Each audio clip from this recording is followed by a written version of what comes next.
बिस्मिल्लाहिर्रहमानिर्रहीम। अस्सलाम वालेकुम नाज़रीन, आप देख रहे हैं प्रोग्राम सिटी एट 10। मैं हूँ आपकी मेज़बान अना यूसुफ। उम्मीद आप ठीक ठाक होंगे।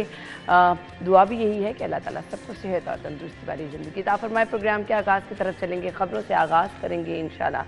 सेगमेंट्स भी प्रोग्राम का हिस्सा होंगे और इसके साथ साथ 11 बजे हमारे मेहमान हमें ज्वाइन करेंगे, जिनकी बर्थडे है उनको भी विश करेंगे, लेकिन उसके लिए आपको थोड़ा सा इंतज़ार करना होगा।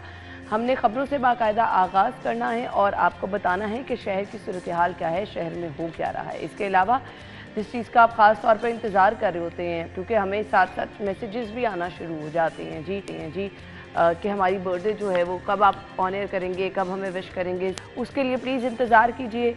11 बजे का वक्त है। पहले मैं आपको ये भी बता दूं कि मोहसिन नकवी 2 साल के लिए एशियन क्रिकेट काउंसिल के सदर बनेंगे। जीशा मुद्दत पूरी होने पर ACC की सदारत से अलग हो जाएंगे। आइंदा मुद्दत के लिए पाकिस्तान सदारत संभालेगा। बिलाशुबा ये पाकिस्तान के लिए एजाज़ भी है। अक्टूबर नवंबर में होने वाले इजलास में बाकायदा तौर पर मोहसिन नकवी 2 बरस के लिए सदर मुंतखब होंगे। 2 साल के लिए सदारत का वो ओहदा संभालेंगे। बिलाशुबा ये एक बड़ी जिम्मेदारी भी होगी और 2 साल के लिए एशियन क्रिकेट काउंसिल के जो है वो सदर बनने जाएंगे। अच्छा जी, बेहतरी से क्या आएगी, क्या क्या जो है वो चीज़ें खुशाइंद हो सकती हैं। हम सबसे पहले इंट्रो की तरफ आएंगे, फिर अपनी खबरों की तरफ जाएंगे। हमारे सीनियर रिपोर्टर्स हमारे साथ मौजूद हैं, इमरान यूनस और दुरे नायाब ने ज्वाइन किया। दुरे नायाब, पहले मैं आपकी तरफ आना चाहूँगी, क्या कहना चाहेंगे? देखिए, ये बहुत बड़ी कामयाबी है और एशियन क्रिकेट काउंसिल की सदारत लेके आपने देखा कि इंडिया ने हमारे साथ क्या किया और इंडियन क्रिकेट बोर्ड को किस तरह से उन्होंने ऊपर लेके गए और कई जगहों पे मुख्तलिफ ममालिक का हक मारा गया जो एशियन काउंसिल के अंडर आते थे। और जो जेश आए, ठीक है, वो मुतनाज़ा भी रहे, मतलब ये ऐसी बात नहीं है कि मैं कह रहा हूँ या इमरान कहेगा या आप कहेंगे, सभी जानते हैं वो बहुत मुतनाज़ा हुए और इंटरनेशनल चैनल्स पे भी, इंटरनेशनल जगहों पे भी उनको इस चीज़ का फेस करना पड़ा। और जो ट्रू क्रिकेट लवर है दुनिया से हट के, कि वो पाकिस्तान को देखें, इंडिया को देखें, अफगानिस्तान को देखें, किसको भी देखें, बांग्लादेश को देखें, वो भी तनकीद करते थे कि कई जगहों पे इन्होंने ज़्यादती की। ख़ास तौर पे T20 के मैचेस को किस तरह से वो अपनी तरफ ले गए और लोगों को किस तरह से वहाँ पे मुश्किलात का सामना करना पड़ा। फिर आपने ये देखा कि जब मैच हुए इंटरनेशनल ट्रॉफ़ी के, उसमें टिकट्स ही लोगों को जो है उस तरह से नहीं दी गई, खाली स्टेडियम होते थे। तो ये अरेंजमेंट से पता लगता है कि आप किस हद तक एक प्रोजेक्ट को कामयाब करा रहे हैं या आपकी बाइसनेस और अनबाइसनेस कहाँ पे है। तो जय शाह साहब की तो बाइसनेस सबने देख ली।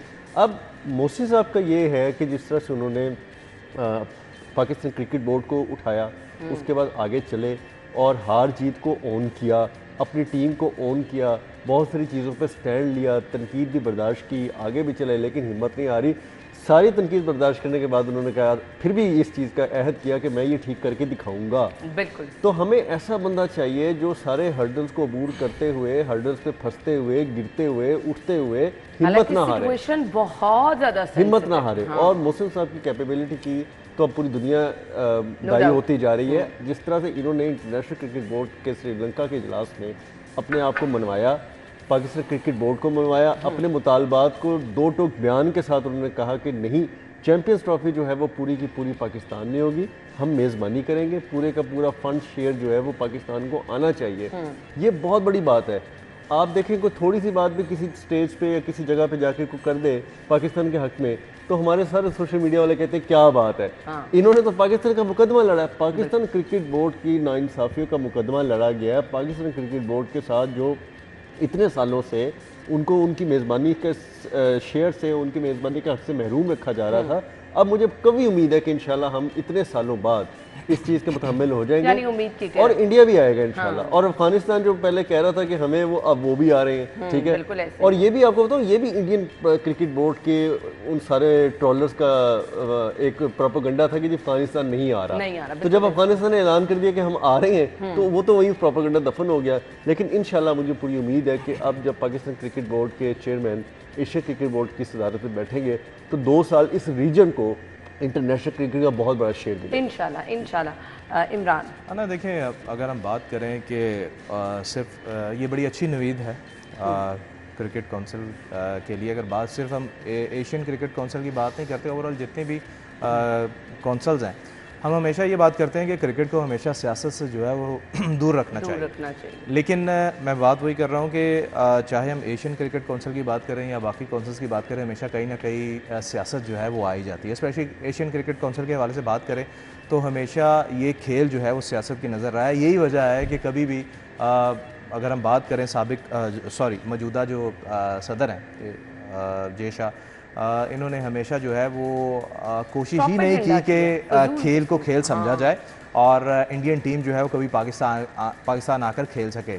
आपने देखा होगा कि जब भी भारतीय टीम जो है पाकिस्तान आकर खेलती है, माजी में भी हमेशा तो जो शायकीन है वो हमेशा दोनों टीम्स को सपोर्ट करते हैं, कभी भी कोई नफरत की निगाह से नहीं देखा गया।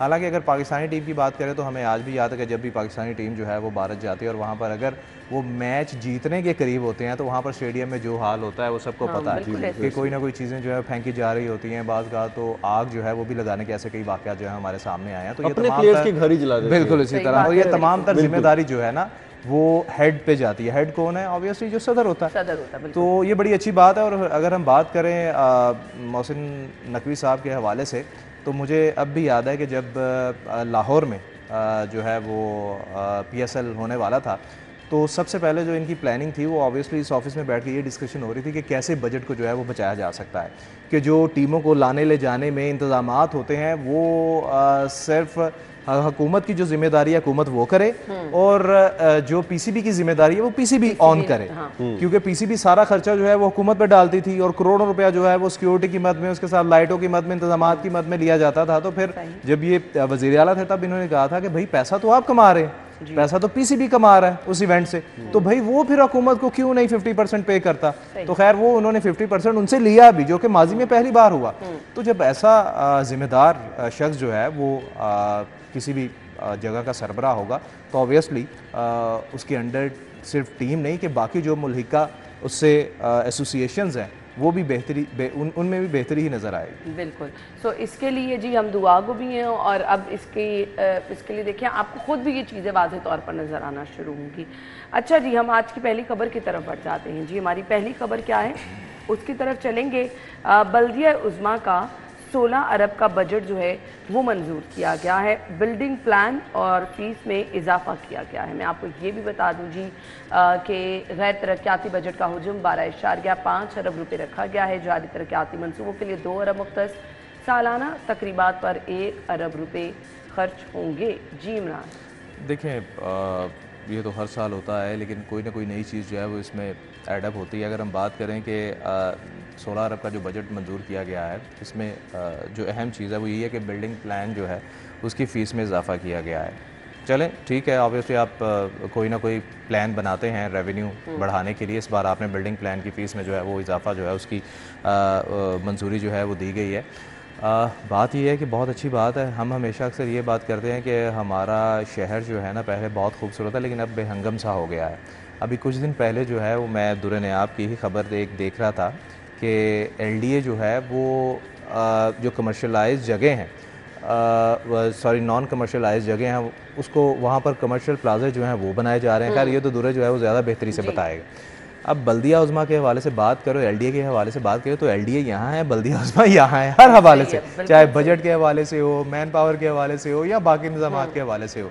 मैं यहाँ बात ये करना चाह रहा हूँ कि बिल्डिंग प्लान ये एक बहुत अहम जिम्मेदारी होती है किसी भी शहर का नक्शा बनाने, शक्ल बनाने और शक्ल बिगाड़ने में।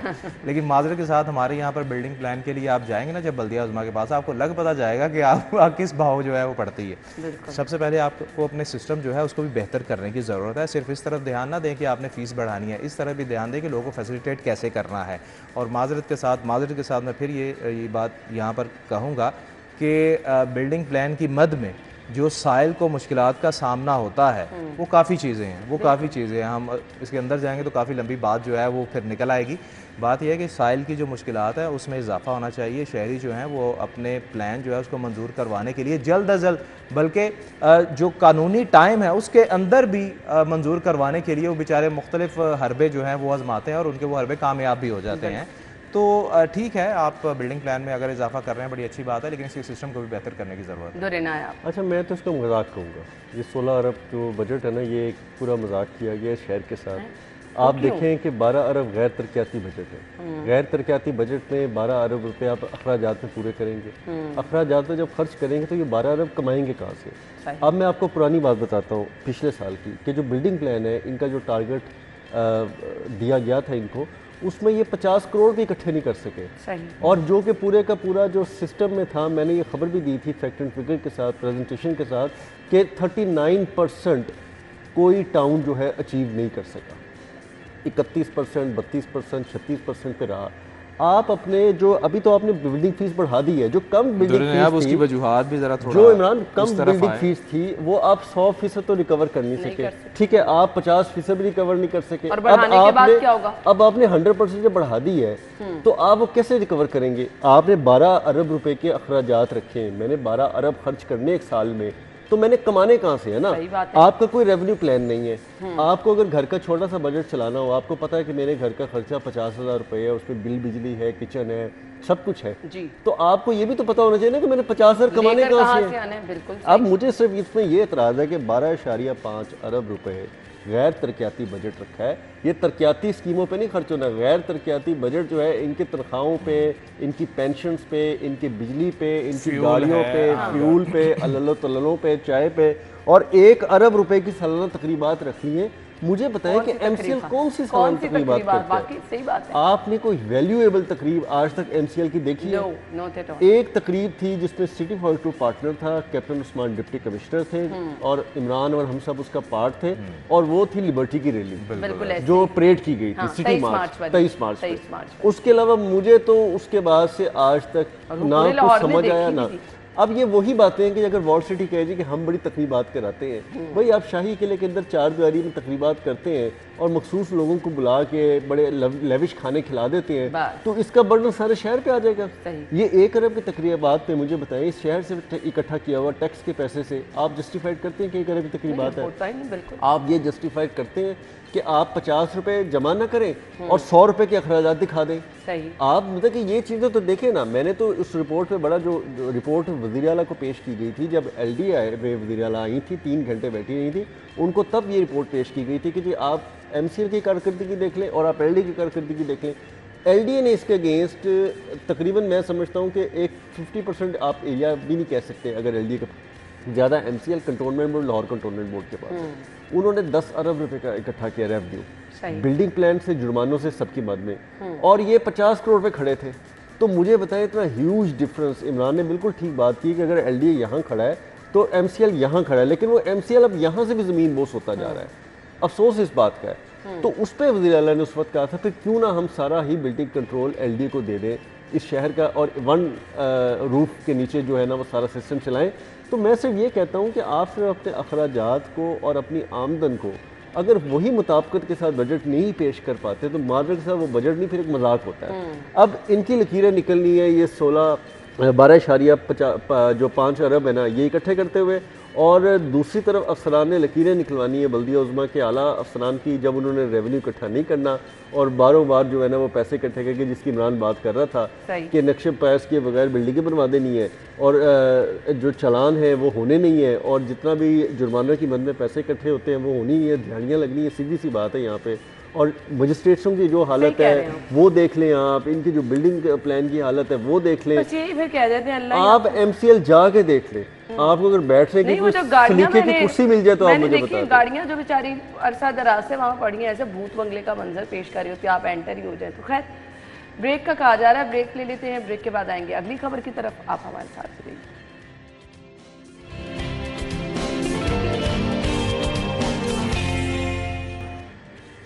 Welcome back once again. खबर हमारे पास क्या है जी, IPPs मुआहिदों पर नजरसानी की मुहिम तेज। गोहर एजाज के IPPs के फोरेंसिक ऑडिट के मुतालबे को अब अवामी सपोर्ट भी मिलने लगी है जी।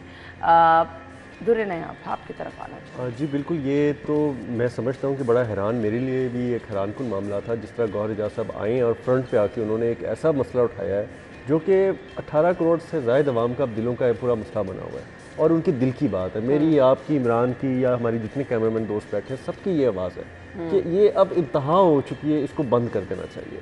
ये कोई ऐसा मजाक नहीं है जिसके लिए हमारी कोई मजबूरी है। एक टाइम था, अब हम उस टाइम से निकल गए हैं। अंधेरों से उजालों का सफ़र पे दोबारा हम उजालों से अंधेरे के सफ़र में जा नहीं सकते।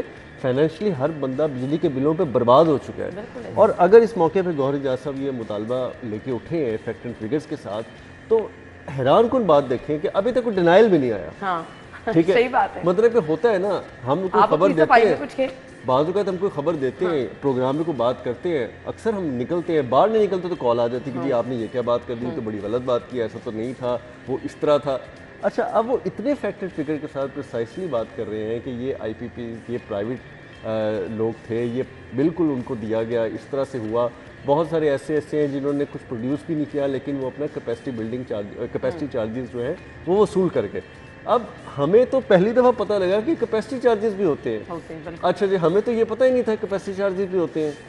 अच्छा, उसके बाद अब डिनाइल पे इतने बड़े बड़े लोग हैं, उनको डिनाइल पे आना चाहिए ना। अगर वो मुल्क के साथ इतने कौम के साथ मुखलिस हैं तो आके प्रेस कॉन्फ्रेंस करें जी, आके कहें जी कि नहीं जी ये तो नहीं है, ये हम पे इल्ज़ामात लगाए जा रहे हैं। मैं एक बहुत सीनियर सहाफ़ी हैं, उनके ट्वीट पढ़ रहा था, वो बड़ी हमायत में बोल रहे थे कि खुदारा रहम करें, मुल्क में पहले ही जो है वो कारोबारी हजरात डरे पड़े हैं। भाई अगर ऐसे माजरे के साथ हराम खोरी करके अगर कारोबारी हजरात डरे सहमे बैठे हैं तो फिर उनको डरे सहमे रहना चाहिए, फिर उनको कोई खौफ होना चाहिए। तो ये कोई बताए कि हाथ से छीना जा रहा है। आप एक मजलूम ताजर को इस तरह के IPPs में बैक बेनिफिट्स और किक बैक्स लेने वाले लोगों के साथ मिला रहे हैं। तो हमें इस चीज़ का तयन करना चाहिए कि ताजर डरे ज़रूर हैं, लेकिन ये वो ताजर नहीं है।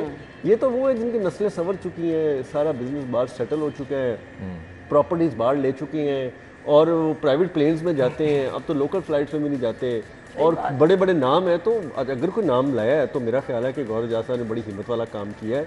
और अगर इसकी हमायत में जिस तरह पंजाब बार कौंसिल आई है, हमारी सुप्रीम बार कौंसिल को भी आना चाहिए, हमारी जर्नलिस्ट तंजीमों को भी आना चाहिए, हमारे तमाम तर तंजीमें जितनी भी इस मुल्क की खिदमत कर रही हैं सबको मैदान में आना चाहिए। सही कह रहे हैं आप, बिल्कुल सही कह रहे हैं।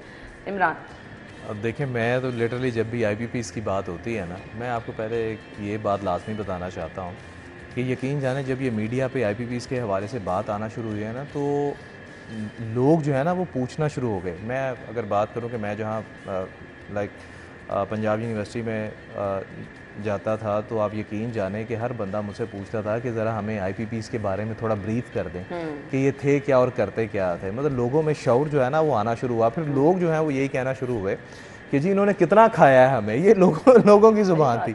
और IPPs जो है ना, मैं अगर इसके हवाले से अगर एक बात करूँ तो यकीन जाने ये एक सफ़ेद हाथी था। इसको कहते हैं सफ़ेद हाथी, जो आराम से बैठ के बस खाई जा रहा है और उससे कुछ हासिल जो है वो नहीं हो रहा।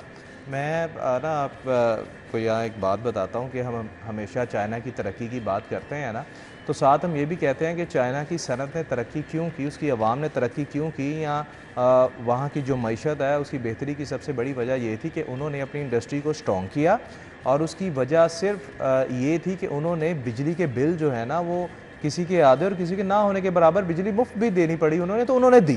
टैक्सेस जो है वो भी कम उन्होंने किए। क्यों? क्योंकि वो अपनी आवाम, वहाँ के अवाम के कारोबार और सनत जो है उसको बेहतर करना चाहते थे। लेकिन माजरत के साथ हमारे यहाँ पर हम तमाम हुकूमतों की बात करते हैं, इनकी सारी तवज्जो है वो सिर्फ इस तरफ होती है कि टैक्स कैसे बढ़ाए जाने हैं और टैक्स कैसे कलेक्ट करना है। आप यकीन जाने, अभी भी मैं ये, जिस तरह साबिक वफाकी वज़ीर गौहर एजाज साहब ने बड़ी अच्छी बात की है, उन्होंने डायरेक्ट ही बोल दिया है कि भाई जो बिजली की कीमतें हैं वो आधी होनी चाहिए। उन्होंने किसी बेस पर बात की है ना, तो अगर हुकूमत चाहे कि भाई किस बेस पर आपने बात की है तो भाई उनसे प्लान ले लें, उनसे आइडिया ले लें। अभी भी आप यकीन जाने हमारी जो हुकूमत है वो मजाक पता क्या करती है, वो ये करती है कि बिजली के निर्खों में अगर ऐलान करते हैं कि जी हमने कुछ इतने, कभी ये हुआ तो नहीं खैर कि बिजली की कीमतों में कमी की गई है, अगर वो ये ऐलान करते हैं ना, कभी भी अगर उन्होंने किया होगा कि बिजली की कीमतों में ये कमी की गई है, तो दूसरी तरफ टैक्स जो है वो बढ़ा देते हैं। अब आप यकीन जाने हमारे अवाम के साथ, वो अवाम जो बेचारी मुश्किल से 100 या 125 यूनिट इस्तेमाल करती है ना, आप यकीन जाने उसके साथ सबसे बड़ी ज़्यादती पता क्या हो रही है। मैं आपको एक चीज़ बताता हूँ, वो क्या है, प्रोटेक्टेड और नॉन प्रोटेक्टेड यूनिट के बारे में। कि एक गरीब आदमी है जो कि सिर्फ 100 या 125 यूनिट यूज़ करता है, उसके घर में कोई शादी की तकरीब आ गई, कोई भी इवेंट आ गया, और अगर उस महीने उसके यूनिट जो है वो 200 से 201 हो गया ना, होने की देर है, एक दफा हो गया ना, तो फिर अगले 6 महीने उसको 23 रुपए यूनिट मिले पड़ेगा, जो कि पहला 100 यूनिट 7 रुपए है और अगला 100 यूनिट जो है वो 10 रुपए है। लेकिन अगर उसका नॉन प्रोटेक्टेड उसमें आ गया और उसका यूनिट 1 यूनिट भी आगे चला गया 200 से ऊपर, तो अगले 6 महीने वो 23 रुपए फी यूनिट अदा करेगा। अंदाजा करें आप कितना ये देखें कितना जुल्म है। और ये पॉलिसी खुद गवर्नमेंट ने बनाई हुई है, खुद लेस्को ने बनाई हुई है। क्या ये ज्यादती नहीं? और एक गरीब का क्या कसूर बेचारे का? एक कैटेगरी ये है जो हमारे लेस्को में या बाकी कंपनीज के अंदर जो 199 यूनिट को 201 की महारत रखते हैं, अल्लाह भला करे। हाँ जी, वो एक अलग कैटेगरी है। ये तो चले वो वेट करते हैं कि कब इनके यूनिट जो है वो इतने होने हैं, और 1-2 दिन इसलिए कहते हैं कि रीडिंग अगर एक दिन भी लेट करते हैं ना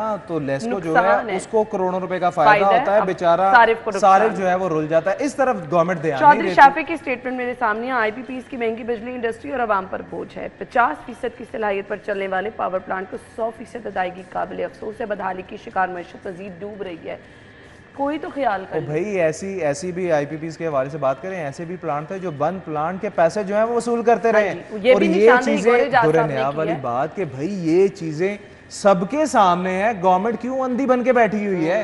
क्यों इन चीजों पे सामने नहीं आ रहे, क्यों नहीं बता रहे? इमरान, अगर इतने मसाइल है ना तो गवर्नमेंट आगे डिनाइल दे दे, ठीक है। मैं तो कहता हूं यही तो नहीं कर रहे ना, यही तो नहीं कर रहे। माजरत के साथ मैं अब यहाँ कहूंगा कि एक चीज गवर्नमेंट ने जो है वो पकड़ी हुई है। माजरत के साथ मैं अब एक चीज पकड़ी हुई है, बस उसके पीछे लगी हुई है कि जी फलानी तारीख को ये हो गया था, फलानी तारीख को ये हो गया था, कौम के साथ ज्यादती हो गई, बर्बाद कर दिया। ओ भाई तुम लोग क्या कर रहे हो? एक छोटी सी चीज बताई है मैंने, छोटी सी चीज बताई है ये 200 से 201 यूनिट की। ओ भाई अगर आपको आवाम का इतना एहसास है उसको तो ठीक कर दो। बिल्कुल ऐसे ही है। और आवाम बेचारी सिर्फ और सिर्फ ये बिजली के और ऊपर से एक और काम करने हैं कि बिजली और पेट्रोल के जो निर्ख है ना उसके तयन भी हुकूमत अपने हाथ से, एक खबर मैं देख रहा था नेशनल चैनल और नेशनल अखबारों में कि वो जो तयन प्राइम मिनिस्टर और उसकी कमेटी करती है ना, वो भी अपने इख्तियार से ले छोड़कर वापस उन लोगों को दे रही है जो हमेशा एक समरी भिजवा देते हैं, बिजली 3 रुपये बढ़ा दें, बिजली 4 रुपये बढ़ा दें, बिजली 10 रुपये बढ़ा दें। तो भाई फिर वो समरी भेजने का भी क्यों करेंगे? इतना भी वो मतलब कि अवाम जो है खुद ही फैसला करके बता देगा हमने कर दिया। अवाम मीटर, किसी ने घर में मीटर लगवाना है, अवाम ने अगर मीटर लगवाना है वो खरीदेगी, आपको भी पता है, दुनिया आपको भी पता है, खरीदेगी। जो मीटर आपने खरीदा है उसके बावजूद आपने उस मीटर का किराया हर महीने देना है, ठीक है। फिर ट्रांसफार्मर से जो बिजली आपके मीटर में आ रही है उसके पैसे भी आपने देने हैं। फिर जो ग्रिड स्टेशन से ट्रांसफार्मर में आ रही है उसका टैक्स भी आपने देना है। ये जुल्म है बहुत बड़ा। इन टैक्सों को इस्तेमाल, इन टैक्सों को पे करने में भी एक टैक्स है। और आप एक सर्वे करा लें, जितनी बदतमीज कौम इस वक्त वापडा और लेस्को या कंपनीज के अफसरान और उनके अमले पे मुश्तमिल है ना, मैं यकीन करें पहले मैं मानता था कि एलडीए वाले शायद बहुत बदतमीज होंगे, पुलिस होती थी। अब तो यकीन करें ये मैं तो मुझे ना सिपरे को सलाम करने को दिल करता है कि वो कैसे वो डील करता है। यही वर्स्ट एक्सपीरियंस है। लोग यकीन माने बहुत तंग आ गए हैं और इस वक्त सबसे बड़ा मसला लोगों का बिजली के बिल है। नहीं, इन अफसरों के घरों को भी घर वाले भी नहीं समझाते होंगे, इनके माँ बाप भी उनको नहीं समझाते होंगे कि बेटा बाहर लोग रोक के झोलियां उठा के बददुआएं दे रहे हैं, कोई अमल का मुजाहरा करो। हुकूमत इस तरह भी तो ध्यान दे ना कि आप अफसरान को पैसे देते हैं, तनख्वाह देते हैं, काम करने के अलाउंसेस देते हैं, उसके बावजूद आप हजार यूनिट फ्री क्यों देते हो भाई? तो मौजें लूट रहे हैं तो उनके घर वालों को क्या एहसास होना है या उनको क्या एहसास होना है कि आप आवाम के साथ क्या करें? वो तो अपनी जिंदगी अच्छी गुजार रहे हैं। ब्रेक के बाद आते हैं, हमारे साथ रहिएगा।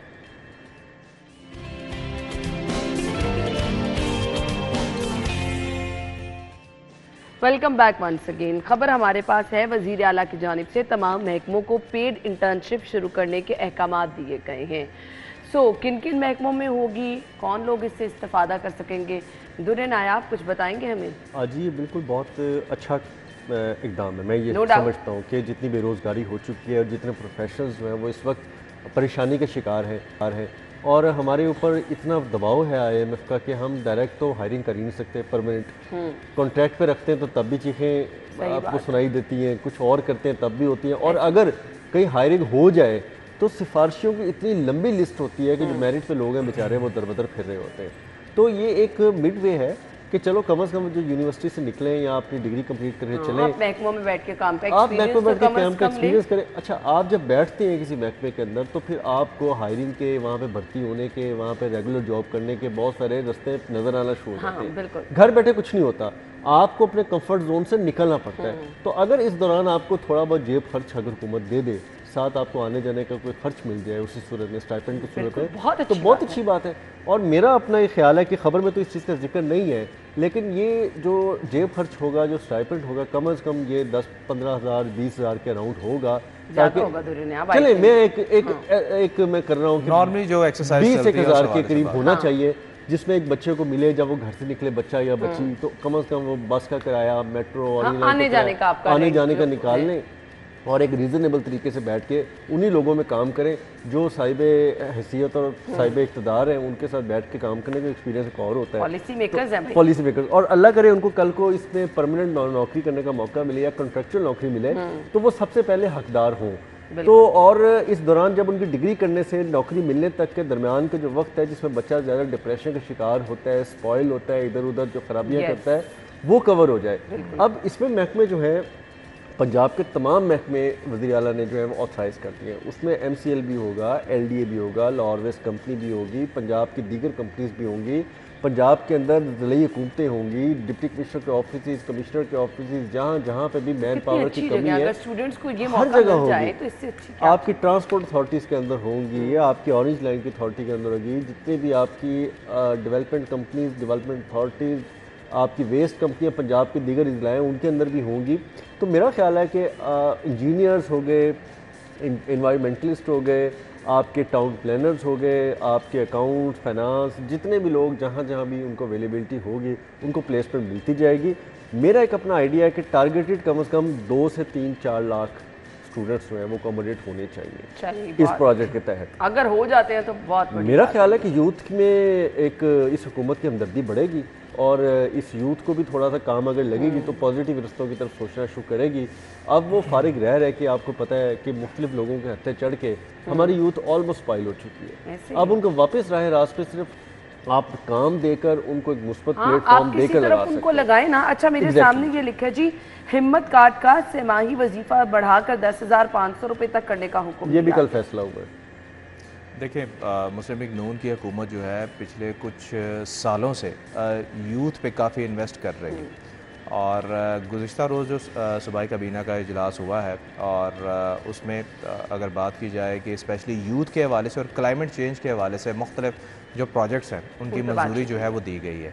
मैं फिर वही आऊँगा कि यूथ पर काफ़ी ज़्यादा इन्वेस्ट जो है ये मुस्लिम लीग नून की क़यादत जो है, हुकूमत जो है वो करती है, लेकिन फिर होता क्या है कि जब हुकूमत ख़त्म होने के करीब होते हैं तो उसमें हमें कई मसाइल जो है वो नज़र आते हैं। अपनी तरफ से तो ये बहुत कोशिश करते हैं कि लैपटॉप्स दिए जाएँ, अब पेड इंटर्नशिप जो है ये भी बहुत अच्छी चीज़ है। नौजवान जो है जब ऑब्वियसली अपनी डिग्री मुकम्मल करके निकलते हैं या डिग्री मुकम्मल करने के करीब होते हैं तो ऑब्वियसली उन्हें फील्ड वर्क की ज़रूरत होती है और अगर उसमें उन बेचारों को आमदोरफ्त के लिए, खैर अल्लाह हमारी इस गवर्नमेंट को थोड़ी सी हिदायत ये भी दे कि हमारी जो लोकल ट्रांसपोर्ट है पब्लिक ट्रांसपोर्ट उसको बेहतर किया जाए, पब्लिक ट्रांसपोर्ट को बेहतर किया जाए और उसके बाद लोगों में शऊर उजागर किया जाए कि अगर हम आपको लोकल ट्रांसपोर्ट जो है बेहतर हालत में दे रहे हैं तो आप उसको यूटिलाइज़ करें ताकि जो क्लाइमेट चेंज है इसका भी काम जो है वो हो सके और लोगों का जो बजट है महीने का वो भी जो है बेहतर हो सके। तो बात मैं ये कर रहा था कि यूथ पे इन्वेस्ट तो बहुत करती है गवर्नमेंट, ठीक है, लेकिन उसके दूररस नताइज जो है वो उस तरह हासिल नहीं होते जो प्लानिंग के साथ किया जाता है। उसमें कई चीज़ें जो है वो आ जाती हैं, फिर फंड्स जो है वो ज़ाया भी होते हैं और कई बार हमने ऐसे देखा है कि नैब में भी केसेस चले हैं, एंटी करप्शन में भी चले हैं। तो मेरे ख्याल के मुताबिक अभी जो मरीम नवाज़ साहिबा जो है वो जिन प्रोजेक्ट्स को लेकर चल रही हैं, अगर मैं बात करूं, चूँकि मैं हायर एजुकेशन करता हूं, मुझे पता है कि अब ये स्टूडेंट्स के लिए बहुत काम जो है ना वो कर रही हैं। काफ़ी वजीफ़े जो हैं वो नए जो है वो मुतारिफ़ करवाए जा रहे हैं मुख्तलिफ़ मदों में और कहीं जो है वो ई-बाइक्स के हवाले से हम प्रोजेक्ट जो है वो भी देख सकते हैं। और मेरे ख्याल के मुताबिक ये पेड इंटर्नशिप की जो इन्होंने मंजूरी दी है कि तमाम सरकारी महकमे जो है पेड इंटर्नशिप कराएंगे, तो मेरे ख्याल से इस पर कोई इजाफी बोझ नहीं पड़ेगा सरकार पे, बल्कि जो स्टूडेंट्स हैं, आपके स्टूडेंट और यूथ है, कम से कम उनमें खुद एतमादी जो है ना वो आ जाएगी। बिल्कुल, और ये मेरे ख्याल से वक्त की अहम ज़रूरत भी है। स्टूडेंट्स को अगर स्टडी के दौरान ही कुछ इस तरह का एक्सपीरियंस मिल जाए तो इससे बेहतर क्या हो सकता है। सो ब्रेक ले लेते हैं, ब्रेक के बाद आएंगे अगली खबर की तरफ, आप हमारे साथ रहिए।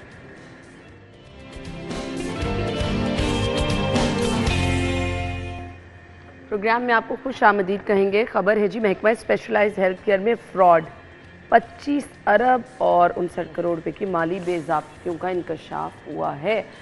कितने इंकशाफात मज़ीद और होते रहेंगे? ये इससे पहले भी अद्वियात की ख़रीदारी में इंकशाफ, जाली अद्वियात का इंकशाफ, मेरे ख्याल से एक के बाद एक इंकशाफ होता है। बस खबर आती है, हम उसको डिस्कस करते हैं और वो बंद हो जाता है। इमरान, इन बेज़ाब्तियों से मुतल्लिक कल जो है वो मैंने हम अली रामे ने जब ये ख़बर दी तो मैंने इसकी डिटेल जो है, यकीन जाने मैंने मतलब डिटेल ख़ुद पढ़ी और मैं वाकई हैरान रह गया। आप इसकी डिटेल पढ़ें जो कि मैंने पढ़ी थी कि हस्पतालों के लिए अद्वियात ख़रीदारी में 5 अरब 87 करोड़ की खुर्द-बुर्द हुई। और जो स्टोर्स हैं हॉस्पिटल के या महकमा स्पेशलाइज्ड हेल्थ केयर के, उनमें 55 करोड़ की अद्वियात का रिकॉर्ड ही मौजूद नहीं। अब सिर्फ यही नहीं, अब यानी वो कहाँ गई कुछ पता नहीं। अब आप ये देखें कि महकमा स्पेशलाइज्ड हेल्थ ने हुकूमत की मंजूरी के बगैर 16 अरब रुपए के अखराजात जो हैं वो किए हैं। अंदाजा कर लें। अब ये देखें कि कोई पूछने वाला नहीं है, इनको किसी का कोई डर नहीं है, किसी का खौफ नहीं है, कोई सजा मतलब ये 5 अरब बल्कि ये 6 अरब रुपया बन रहा है। 5 अरब और 87 करोड़ रुपया, 6 अरब रुपया बन रहा है। तो ये किसका पैसा है? चलें ये भी छोड़ें, यहाँ तो हम ये कहें ना कि हॉस्पिटल्स में जो स्पेशलाइज्ड हॉस्पिटल है वहाँ पर इलाज मुआवजा बहुत बेहतर मिल रहा है, ठीक है, वहाँ पर बेड्स और बाकी सारी चीज़ें जो है बहुत बेहतर हो गई हैं, ठीक है। अद्वियात जो है वो हर किसी को मिल रहे हो, खुदा का खौफ आए। अद्वियात के नाम पे आप इतना जो है वो आवाम के साथ फ्रॉड कर रहे हैं, और उस आवाम के साथ जो बेचारी आपको टैक्स मनी के जरिए, टैक्स के जरिए पैसे भी दे रही है कि कम से कम हम पे इन्वेस्ट तो करो यार, अद्वियात ही दे दो, कुछ और नहीं दे सकते, और उसमें भी खुर्द-बुर्द जो है वो हो रही है। अब बात ये नहीं है, बात ये है, मैं कहता हूँ कि मैं अली रामे से खुद भी रिक्वेस्ट करूंगा कि ऐसी खबर का तो रोज फॉलो अप होना चाहिए कि गवर्नमेंट इसमें क्या कर रही है, सरकार क्या कर रही है। फ्रॉड हो गया, उसके बाद क्या होता है दुरेना आप? देखिए, मुझे तो ये खबर भी पहुंच चुकी है कि स्पेशलाइज्ड हेल्थ के कुछ आला सीनियर अफसरान परवान भरने को तैयार हैं, परवाज कर देंगे। अच्छा। और मुझे मेरे ही किसी करीबी ब्यूरोक्रेट दोस्त ने मुझे ये खबर दी है कि जनाब हर टीवी चैनल के बुध के दिन अब बैठ के जिस इदारे का तवा लगा रहे होते हैं, जिन सेक्रेटरी साहिबान की बात कर रहे होते हैं, वो परवाज़ बढ़ने को तैयार है। अच्छा। मेरे लिए तो ये ऐसी शॉकिंग न्यूज़ थी जैसे ज़लज़ला कोई 7.6 रेक्टर स्केल का आ जाता है।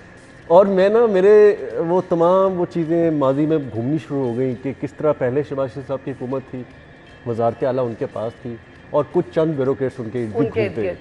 फिर इमरान की एक पसंदीदा हुकूमत की हुकूमत आई और उन्होंने जो है मुझे अंदर जमात की हुकूमत ने कुछ और लोगों को, लेकिन उन्हीं घूमते हुए लोगों को अपने साथ रखा, ऐसे ही ठीक है। फिर वहाँ पे एक जंग चली, फिर उस जद में आ गए और हमारे एक दोस्त ने वहाँ जंग लड़ने की बहुत कोशिश की और वो जंग की हक में अपनी कुर्सी के मुकाबले में शहीद हो गए, ठीक है। वहाँ पे वैसे अल्लाह का शुक्र है जिंदा है, लेकिन वो अपनी कुर्सी में शहीद हो गए।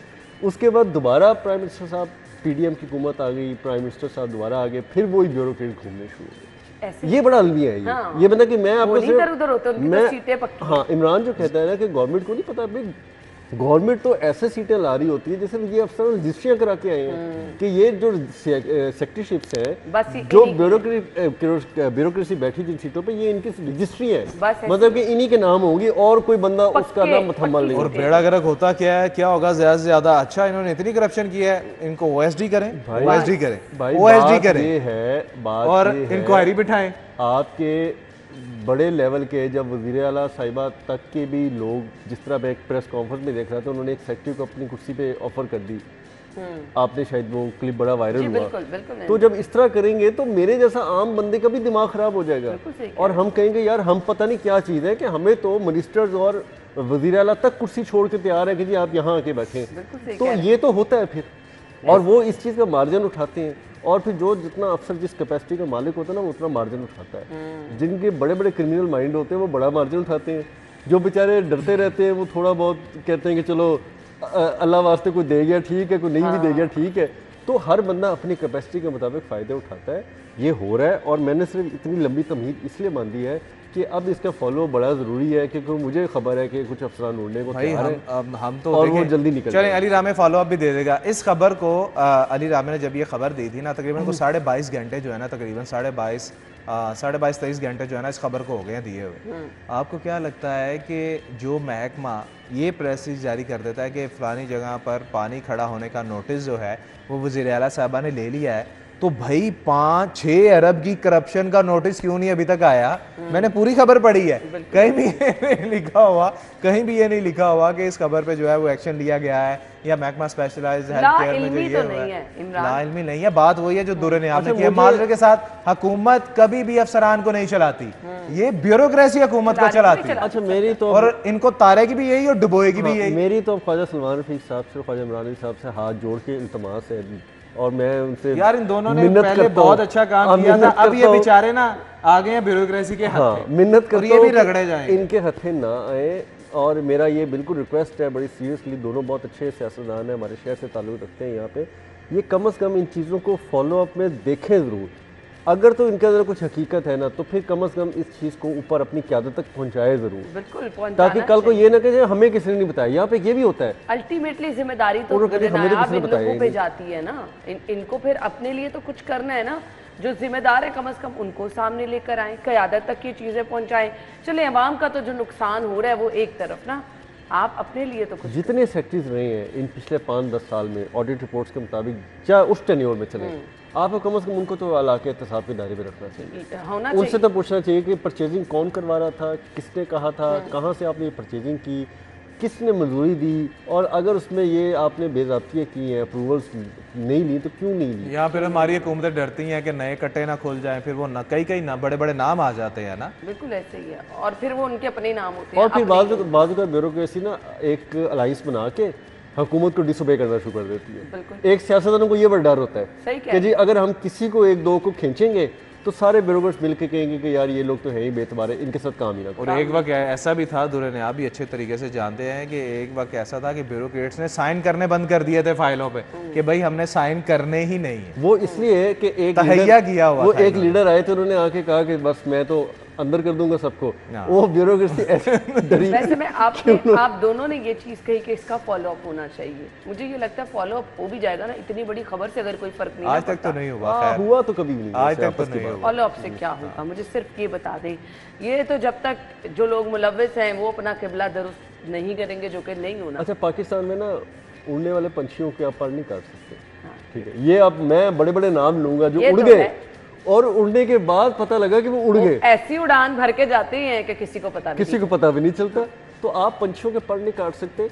हाँ, ये हो सकता है कि कुछ चीज़ों पे मैं समझता हूँ, जिस तरह वो कहते हैं ना, बड़ी मशहूर कहावत है कि डाइन भी 10 घर छोड़ देती है, तो कुछ सेक्टर ऐसे हैं कि उसको तो छोड़ देना चाहिए, गरीब लोगों की जिंदगियों से मौत से। चलें आप उनके पर नहीं काट सकते, कम से कम मुस्तकबिल के लिए बचा तो सकते हैं ना। फिर अस्पतालों से अद्वियात गायब हो गई, कोई रिकॉर्ड नहीं है, तो आप एक तरफ अस्पतालों में जाके देखें कि मरीज किस तरह बिलबिला रहे हैं, फ्री अद्वियात के लिए लंबी कतारें आपको नज़र आती हैं, लेकिन दूसरी तरफ ये क्या हो रहा है कि अरबों रुपए की यहाँ पे करप्शन हो रही है, अरबों रुपए उड़ाए जा रहे हैं, अद्वियात गायब। अच्छा, ये भी मजे की बात है कि अरबों रुपए की अद्वियात थी, लेकिन हम 5 साल से कह रहे हैं कि अस्पताल में लोगों को दवाइयाँ नहीं मिलती। हाँ। और लोग बाहर जाके जो है ना वो लोकल परचेज करके लाते हैं मेडिकल स्टोर से, समझ नहीं आ रही कि अरबों रुपए की दवाई गई कब, वो किधर गई, वो कागजों में थी सिर्फ, और स्टोर से कहाँ गई वो तो किसी को भी नहीं पता।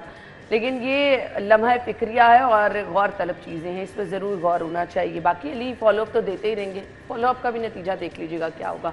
बहुत बहुत शुक्रिया आप लोगों के वक्त के लिए। नाज़रीन, हम ब्रेक और हेडलाइंस के बाद आपको एक बार फिर से शो में ज्वाइन करेंगे, हमारे साथ ही रहिएगा।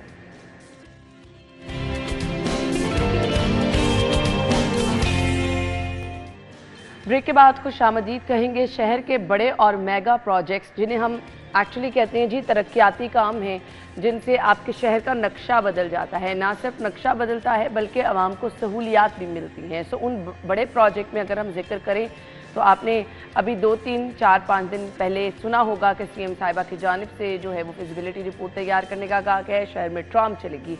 सो ये ट्राम जो है शहरियों को किस तरह से सहूलत देगी, इसका रूट क्या होगा, कब ये आपको जो है वो दौड़ती नज़र आएगी, आवाम के लिए क्या क्या सहूलत होगी, इसके स्टॉप कौन कौन से होंगे, इस पर भी बात होगी।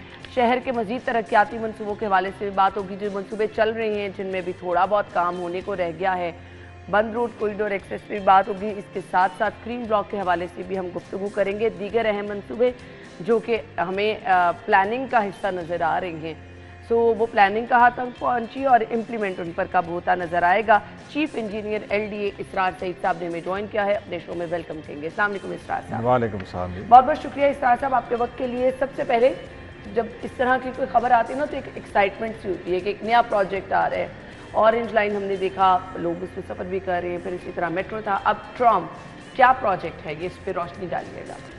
ट्रैम जी, ये जो हमारा गुलबर्ग का जो सिटी सेंटर है या CBD जिसे कहते हैं, जिसमें ये MM आलम रोड है, मेन बुलेवार्ड है, हाली रोड है, और ये इसको कनेक्ट करना है आपस में। यहाँ ट्रैफिक बड़ी आती है और इस पर हमने मुफ्त ऑप्शन गौर कर रहे थे कि इसको अगर वन वे कर दें, लूज में ले जाएँ ट्रैफिक को, क्योंकि पीक आवर्स में यहाँ ट्रैफिक फंसती है। ठीक है। उस हवाले से फिर ये ट्रैम का मनसूबा जो था, जो हमने 2012-13 में कंसीव किया था कि जिसको बनाया जाए, यहाँ पे कोई ट्रैम चलाई जाए और इसको लोगों के लिए। शरीफ साहब जब CM थे तब ये नहर के साथ साथ इसका प्लान था ना? उसका भी था जी, वो भी एक ट्रैम चलनी थी और उसको पूरी अलॉन्ग कैनाल लेके जाना था। तो वो उस वक्त इसलिए ना बन सका कि एक तो ट्री कटिंग के हवाले से इशू था, हालांकि हम उसमें ट्री नहीं काट रहे थे, लेकिन वो बड़ा बर्निंग इशू था जी।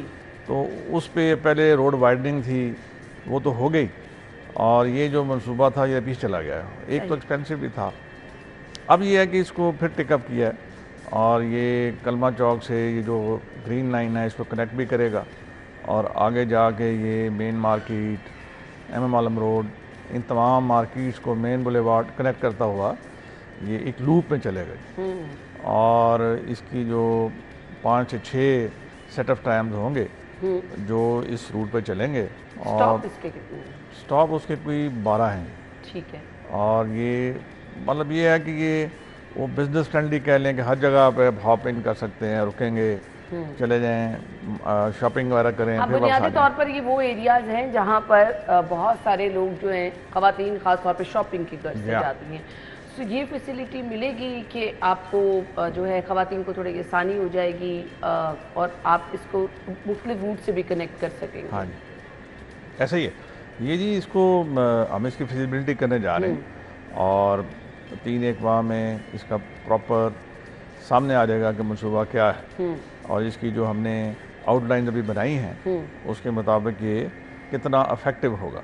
सही। तो ये हम वहाँ से, जैसे हम MM आलम रोड से वायर्स भी ख़त्म कर रहे हैं, जो बिजली का ऊपर आपको झमघटा नजर है तारों का जी, वो ख़त्म कर देंगे, उसे अंडरग्राउंड करेंगे। चलिए, ये तो बहुत अच्छा है। और जो सेटबैक है वो पूरा करेंगे ताकि लोग जहाँ 30 फुट पीछे से खूबसूरती वाला एलिमेंट भी नजर आएगा। बिल्कुल। सो क्या ये आवाम की सहूलत के लिए है? तो क्योंकि हम अक्सर देखते हैं ना टिकट वगैरह किराया ज़्यादा होता है, तो इसमें भी सहूलत दी जाएगी? हाँ जी, ये कज़ाफ़ी स्टेडियम से भी कनेक्ट होगा। अच्छा। वो उसे हम, क्योंकि लूप ऐसा ना, उसके बाहर जो राउंड अबाउट है उस पर आएगा, यानी उसकी कनेक्टिविटी वहाँ करेंगे। और इसकी हमारी जो है कि इसका जो स्टेबलिंग यार्ड है जहाँ ये ट्रैम स्टेशन होंगी वो कज़ाफ़ी स्टेडियम में ही होगा। सही, यानी वो जब मैचेस वगैरह होंगे तो चले, ये भी शायकीन को ये भी सहूलत मिल जाएगी। कब से मंसूबे का अंदाज़न काम शुरू होगा? कितनी देर में मुकम्मल हो जाएगा? कुछ idea? By end of October शुरू होगा जी। ठीक है। और हमारा ख्याल है इसे हम 9 माह में मुकम्मल कर लेंगे। सही। अच्छा, इसके साथ साथ हमने ब्लू लाइन, पर्पल लाइन के बारे में भी सुना था, उस पर भी कोई काम करने का प्लान है? हाँ जी, उस पर जी PMA स्टडीज़ कर रही है, पंजाब मास ट्रांजिट अथॉरिटी, और अपनी स्टडीज़ को अपडेट भी कर रही है, पुरानी हो गई हैं। तो उस पर होपफुली वो अपना, क्योंकि अब ये महंगी है ना जी, एक्सपेंसिव बड़ी हैं। हमने अच्छे वक्त में ऑरेंज ट्रेन बना ली, उससे पहले मेट्रो बस बना ली, अब ये तकरीबन आप समझें 4 गुना महंगे हो गए हैं मनसूबे उस वक्त से। तो ये अपनी प्रायोरिटीज फिक्स कर रहे हैं और ये CM की इंस्ट्रक्शन हैं कि लाहौर के लिए कलेक्टिव प्लान लेके आएँ, उस पर काम हो रहा है। ट्रांसपोर्ट डिपार्टमेंट इसमें काफ़ी एफर्ट कर रहा है, हम सब के साथ मिलजुल के। बंद रोड एक्सेस कॉरिडोर की बात करूँगी, डेडलाइन तक काम हो जाएगा इसरार साहब? हाँ जी, वो जी ये पीछे अगर ये हड़ताल ना होती, ये मटेरियल की ट्रांसपोर्टर्स ने हड़ताल की हुई थी, उनके को एक्सल लोड का इशू था, तो ये 8-10 दिन चली है, अब कल ख़त्म हो गई है। सही। तो होपफुली मेरा वीक्स टाइम हम इसका इफ्ताह करा देंगे। इसरार साहब, क्या कोई रुकावट भी है उसमें जिसकी वजह से डिले होने के खदशात हो सकते हैं? नहीं, अब नहीं है। वो ये मटेरियल का इशू था, जी जो रिजॉल्व हो गया। अगर ये ना होता तो हम शायद 31 को ही कर देते। ठीक हो गया। इसके साथ साथ ग्रीन ब्लॉक के हवाले से जो प्रोजेक्ट है मैं उस पर जानना चाहूँगी। बड़ा ज़बरदस्त प्रोजेक्ट है, डायरेक्ट आपको मोटरवे तक रसाई मिल जाएगी, ट्रैफिक का बहुत मसला हल हो जाएगा। सो उस पर क्या पेशरफ्त है? इस पे जी ये मंसूबा और जो हमारा एलिवेटेड एक्सप्रेसवे है, ये दोनों हैं जो कनेक्टिविटी है विद मोटरवे। शहर की वो सेंटर से चल रहा है, ये थोड़ा सा toward south of the city है। आप देखें कि हमारी मेन बुलेवार्ड है मौलाना शौकत रोड, इसको एक्सटेंड किया आपने यूनिवर्सिटी से और कनेक्ट कर दिया टू मुल्तान रोड इसके मिसिंग लिंक के साथ। अब यह है कि वहाँ पे अगर अंडरपास बनाएं, जो बड़ा रश है वाद रोड और मौलाना शौकत रोड के जो जंक्शन बनता है जी। और आगे हम इसको खाड़क पे फ्लाईओवर देना चाहते हैं, वो दे के इसको कनेक्ट करना चाहते हैं 3+3 लेन के साथ मोटरवे पे, नाले के साथ साथ। सही। तो ये कनेक्ट हो जाएगा तो ये एक नया एक्सेस होगा टू मोटरवे। आप सिटी से बाहर जाना है आना है तो आपके लिए ये आसानी हो जाएगी और जो लोड है ठोकर न्याज बेग के वो बहुत कम हो जाएगा। बहुत ज़बरदस्त प्रोजेक्ट है। अगर आप ठोकर की बात करें तो अच्छा खासा वहाँ पे भी रश है। सो इम्प्लीमेंट कब से होगा? ये जी मैडम ने हमें गोवर्ड दिया था लास्ट मीटिंग में, इसकी हमने पेपर वर्क कर लिया है और इंशाल्लाह आपको इसी महीने अच्छी खबर मिलेगी। रावी पुल के हवाले से बताइएगा कि हुकूमत किस हद तक मुतहरिक है? रावी ब्रिज? जी बिल्कुल। रावी ब्रिज पे जी हमने कंप्लीट कर लिया, जो एक्सटेंशन थी डाउन स्ट्रीम पे, ठीक है। वो hopefully by 10th of this month वो तैयार होगा लोगों की यूटिलिटी के लिए। कितना अहम मंसूबा है, ट्रैफिक का मसला कितना हल हो जाएगा? ये जी वहाँ पे आप देखें कि शाहदरा में जो लोग रहते हैं ना जी, उनके लिए तो ये बहुत बड़ा रिलीफ है। जो बाहर से भी आते हैं उनके लिए भी। शाहदरा इंटरचेंज जो था उसमें फ्लाईओवर बन गए, वो डेवलप हो गया। फिर आया कि आगे जब वहाँ से आप 8+8 लेन आ रहे हैं या 6+6 लेन आ रहे हैं, 2 लेन हमारी उसकी हैं मेट्रो बस की, तो आगे आके आप 2+2 में आते थे तो वो एक बॉटल नेक बनी हुई थी। बिल्कुल वो हमने अब 4+4 कर लिया। ठीक है। अब वो ट्रैफिक थ्रू रन करेगी। अब इसमें एक छोटा इशू रह गया, जो रिंग रोड का जो लियाजी इंटरचेंज है ना, उसको वाइडन करना है। तो वो एक छोटा मनसूबा है, वो भी इंशाल्लाह इस बजट में करवाएंगे जी। फिर ये रावी रोड से थ्रू आप इजीली शाहदरा, शेखुपुरा, गुजरांवाला जा सकते हैं। बहुत ज़्यादा ये मसला था ट्रैफिक का, जिसको अच्छे तरीके से जी आप देखेंगे कि ये जब मुकम्मल हो जाएगा तो आपका ये यहाँ पर ट्रैफिक का बहुत बड़ा मसला हल हो जाएगा। दीगर अहम मंसूबे शहर में जो आप समझते हैं कि बड़े मंसूबे हैं और वो पाइपलाइन में हैं जिन पर काम किया जा रहा है? एक तो जी गढ़ी शाहू चौक है, वो वहाँ भी बड़ा ट्रैफिक इशू है जी। क्वीन मेरी, कॉन्वेंट, ये वो दोनों उसी सड़क पे फॉल करते हैं। 3-4 लिंक रोड है ना? हाँ जी। तो जब वो उस चौक में चौक हो जाती है ट्रैफिक, आगे यूईटी के लोग जाते हैं और दूसरी कनेक्टिविटी रेलवे लाइन क्रॉसिंग भी यही है, तो वो बड़ा इंपॉर्टेंट है जी। उसको हमने फाइनलाइज किया है और वो भी इंशाल्लाह इसी माली साल में होगा। सही। और एक है जी जो दाता नगर ब्रिज है, ठीक है, जिसको डेंजरस डिक्लेयर किया गया था, उसके ऊपर हमने काम किया है। आजकल उसकी लाइव लोडिंग टेस्ट शुरू होने लगे हैं। उसकी हम रिपेयर करेंगे या उसको ऑल टुगेदर दोबारा रीबिल्ड करेंगे। हाँ जी। बहुत पुराना है वो भी। बहुत पुराना जी, और बड़ी उस पर ट्रैफिक है और रिस्क है क्योंकि हैवी ट्रैफिक है ना वहाँ पर। सब्जी मंडी से बदामी बाग और सारी फैक्ट्रियों को कनेक्ट करता है जी, बिल्कुल हैवी ट्रैफिक है। सो ये प्लान का हिस्सा चीज़ें हैं। सो इसके लिए क्या यही साल रखा गया है कि इस साल में मुकम्मल की जाएंगी? इसी साल इंशाल्लाह। ठीक है। इश्यूज़ क्या क्या होते हैं ये जो प्रोजेक्ट्स होते हैं, इनमें अगर डिले हो जाता है, क्या बजट रिलेटेड इशू होते हैं या इसके अलावा दीगर इशू? हाँ जी, दो हैं जी। एक तो है कैश फ्लो, आपके बजट में उन पैसों, उन प्रोजेक्ट के लिए पैसे हों और टाइमली मिल जाएं, जो गवर्नमेंट इंश्योर करती है। दूसरा होता है कि ड्यूरिंग कंस्ट्रक्शन आपको ऐसे इश्यूज एनकाउंटर होते हैं, जब आप खुदाई करते हैं, नीचे डिज़ाइन में चेंजेस आती हैं और रिवीजन का प्रोसेस हो जाता है, वो भी कुछ लेट करते हैं। कोशिश हमारी होती है कि हम बड़े प्रिसाइज हों और उन प्रोजेक्ट्स को रिवीजन में ना ले जाना पड़े और ये हो जाए। अब जैसे कि हमारा बांध रोड है, इसको हम रिवीजन में ले गए हैं कि जी एक तरफ हमारी लेन को 1.5 लेन है और एक तरफ 3 लेन है, तो उस 1.5 लेन को भी 3 लेन करें, उसके लिए हमें फिर एक्विजिशन करनी पड़ रही है। वो रिवीजन में चला गया और इंशाल्लाह जब होगा तब तक हम ये प्रोजेक्ट कंप्लीट कर देंगे, लोगों को रिलीफ होगा। जब उसकी अप्रूवल होगी फिर एक्सटेंशन शुरू करें।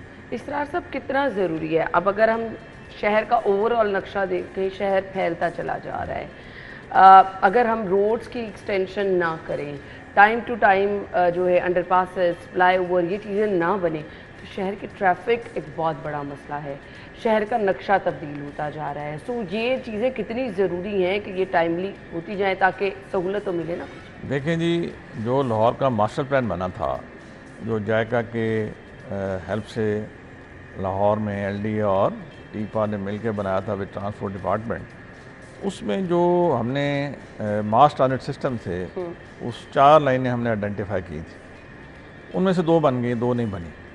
अब ये है कि अगर हम लोगों को ट्रांसपोर्ट की सहूलत नहीं देंगे, किसी तरह भी मास ट्रांजिट सिस्टम में कोई सिस्टम भी अडॉप्ट कर लें, फिजिबिलिटीज़ भी हो गई, स्टडीज़ भी हो गई, हैं एक्सपेंसिव, आपने वो मुश्किल फैसले करने हैं, तो लाहौर तभी चलेगा।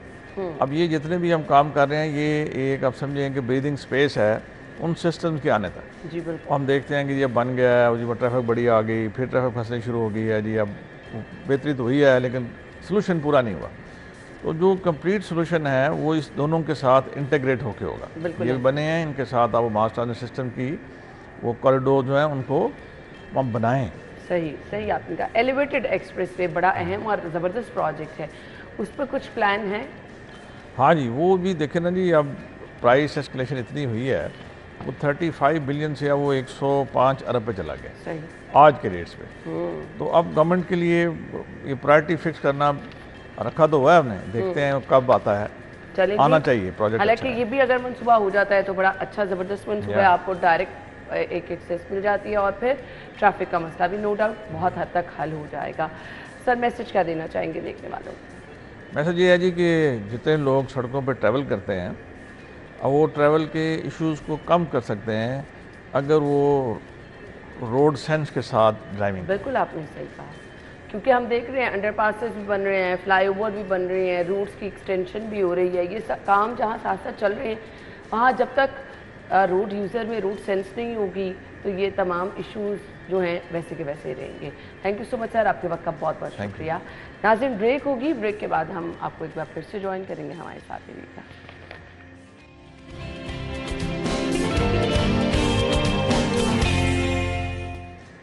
स्टूडियो में खुश आमदीद कहेंगे। हम अक्सर कहते हैं कि जी हमें वो चीज़ें बताई जाएं जो हमारी सेहत के लिए अच्छी हों, वो फ्रूट्स वो सब्जियां बताई जाए जिनका हमें फ़ायदा पहुंचता है। अब वो फ़ायदा हमने पहुंचाना किस तरह है वो हमें पता होना चाहिए। इस वक्त अगर आप बाहर जाएं तो आपको बहुत ही खूबसूरत फल नज़र आते हैं जिनमें अल्लाह ताला ने बहुत ज़्यादा अफादियत भी रखी है। अगर मैं जामुन की बात करूं तो जितना वो खूबसूरत नज़र आता है उतने उसके फ़ायदे भी हैं। अगर हम आलू बुखारे की बात करें, आड़ू की बात करें, क्योंकि ये वो फल हैं जो कि आपको मार्केट में बहुत ज़्यादा नज़र आ रहे हैं। सो इसका इस्तेमाल आपने किस तरह से करना है, किस तरह से आपके लिए फ़ायदेमंद है। और कुछ लोग बहुत ज़्यादा परेशान हो जाते हैं ना कि पता नहीं अगर डायबिटीज़ है तो ये फल हमें इस्तेमाल करना चाहिए नहीं करना चाहिए। सो वो भी डिस्कस करेंगे इनका बेहतरीन इस्तेमाल क्या है। कुछ लोग जूसेस की फॉर्म में करते हैं, डिज़र्ट की फॉर्म में करते हैं, और कुछ लोग जो 3, 4, 5 दफ़ा दिन में एक ही फल बार बार खाए जा रहे होते हैं, वो प्रैक्टिस कैसी है, बेस्ट टाइम कौन सा है, वो भी डिस्कस करेंगे। माहिर ग़िज़ायात आयशा नासिर ने ज्वाइन किया है, वेलकम करेंगे। अस्सलाम वालेकुम आयशा। बहुत बहुत शुक्रिया आयशा। 3 फलों के बारे में आज हमने डिस्कस करते हैं। जामुन से स्टार्ट कर लेते हैं, क्या अफादियत है? अच्छा, जामुन वो फ़ायदा जो बाकी फलों में नहीं है वो ये है कि ये माउथ फ्रेशनर भी है, और जो आपके मुंह के अंदर जरासीम है ये इनको कम करने में हेल्प करता है। जो आपके गम से रिलेटेड मसले मसाइल हैं वो तो खा के ड्राई सा हो जाता है ना मुंह, वो जो इन्फेक्शंस उसके इन्फेक्शंस को कम करने में हेल्प करता है। जो माउथ और गम से रिलेटेड चीज़ें उनको कम करने में हेल्प करता है। बाकी इसके फ़वाइद मोर लेस सेम ही होंगे कि ये डायबिटीज़ के पेशेंट के लिए बहुत अच्छा है। इसका ग्लाइसेमिक इंडेक्स कम है, विच मीन्स के जो शुगर के पेशेंट हैं वो उसको आराम से इस्तेमाल कर सकते हैं इवन आफ्टर मील। हालांकि हम कहते हैं शुगर के पेशेंट्स मील के बाद फल ना खाया करें, लेकिन आफ्टर मील भी अगर वो इतना सा आधा कप जामुन का इस्तेमाल कर लेते हैं तो उनकी शुगर को स्पाइक नहीं आएगा। साथ साथ वेट मैनेजमेंट में हेल्प करता है बिकॉज एक हेल्दी स्नैक है जिसके अंदर कैलोरीज बहुत कम हैं।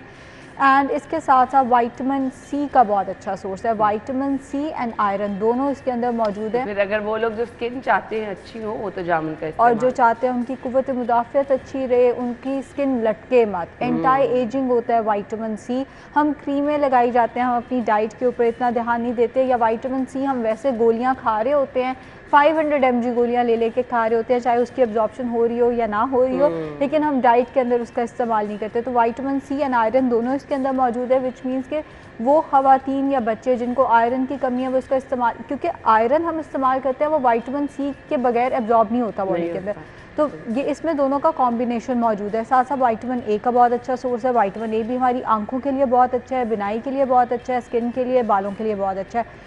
कॉपर हमारे मीठे की क्रेविंग को कम करता है, इसके अंदर कॉपर भी मौजूद है, मैंगनीज भी मौजूद है, जो कि हमारे बॉडी के कई फंक्शंस के लिए ज़रूरी होता है। सो ओवरऑल अगर हम बात करें, सेहत के लिए इंतहाई अच्छा फल है। आप इसको मील के बाद भी लें तो इसमें कैलोरीज इतनी कम है कि आपकी शुगर स्पाइक नहीं करेगा। सही।